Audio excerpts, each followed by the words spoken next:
अगर हर साल 9 लाख करोड़ रुपए का सामान अमेरिका से ही खरीदना था तो मेक इन इंडिया क्या पूरे देश को बेवकूफ बनाने के लिए लाए थे? सारा माल अगर अमेरिका से ही खरीदा जाएगा तो भारत के निर्माता क्या घास छीलेंगे? देश के मजदूर क्या भूखे मरेंगे? यहाँ की फैक्ट्रियां क्या खंडहर बनेंगी? देश के किसानों का क्या होगा? सारा माल बाहर से आएगा तो उनकी फसलों का क्या होगा? उनके रेट गिरेंगे तो किसान अमीर होगा या और ज्यादा गरीब होगा? ये किसानों की आमदनी दोगुनी करने का तरीका है या उनकी जान लेने की तरकीब है? कहीं ये जानबूझकर खेती को और ज्यादा घाटे का सौदा बनाने का षड्यंत्र तो नहीं है? कहीं ये किसानों पर खेती छोड़ने का दबाव बनाने की तैयारी तो नहीं है? किसान खेती छोड़ेगा तो खेत बेचेगा, किसान खेत बेचेगा तो उसे खरीदेगा कौन? सोचिए, कहीं ये जमीनें महामानव के करीबी दोस्त तो नहीं खरीदेंगे? देश में खेती तो पहले से ही घाटे का सौदा बनी हुई है और अमेरिका के किसान तो खेती पर सब्सिडी भी पाते हैं। क्या भारत के किसान उनसे मुकाबला कर पाएंगे? मुकाबला कर पाएं या ना कर पाएं, सरकार ने तो मुकाबले का आयोजन कर दिया। देश का किसान जरूरत के समय पर खाद नहीं पा पाता, तैयार फसल का सही रेट नहीं पाता, कभी बिचौलिए का शोषण झेलता है तो कभी अपनी तैयार फसल को आग लगा देता है तो कभी सड़क पर फेंक देता है। क्या ये ट्रेड डील उसके ऊपर अत्याचार नहीं है? अगर ये बात मुझ जैसी सामान्य लड़की को समझ आ सकती है तो क्या सरकार में बैठे लोग घास खाते हैं? गांजा पीकर डील करने गए थे क्या? आखिर ऐसी क्या मजबूरी आ गई थी भाई?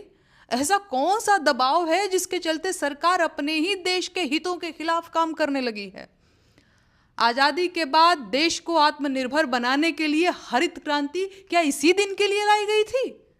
अरे वो और लोग थे जो देश से मोहब्बत करते थे, वो और लोग थे जो अमेरिका को मुंह पर जवाब दे दिया करते थे, वो और लोग थे जिन्होंने अमेरिका को उसकी औकात में रखा था। और एक ये लोग हैं जिन्हें अमेरिका अपने इशारे पर नचा रहा है, और झूठ मूठ का नहीं नचा रहा है, ये सच में उसके इशारों पर नाच रहे हैं।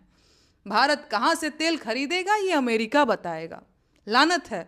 अरे हिम्मत नहीं है इन लोगों में, दम नहीं है इनमें, क्योंकि इनमें नैतिक साहस नहीं है। डरपोक हैं ये लोग जो अमेरिका के आगे घुटने टेक रहे हैं।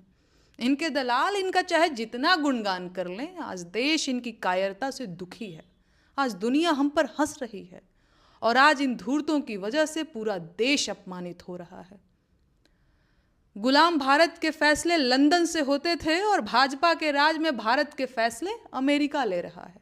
मैं पूछती हूँ, देश की संप्रभुता अमेरिका के पास गिरवी क्यों रखी गई है? अमेरिका का राष्ट्रपति फोन पर आदेश देता है कि चलो भाई लड़ाई झगड़ा बंद करो, और ये मान भी जाते हैं। लेकिन बहादुरी इतनी है कि कोई देशवासी 4 सवाल पूछ लेता है तो FIR दर्ज करवा देते हैं, जेल में डलवा देते हैं।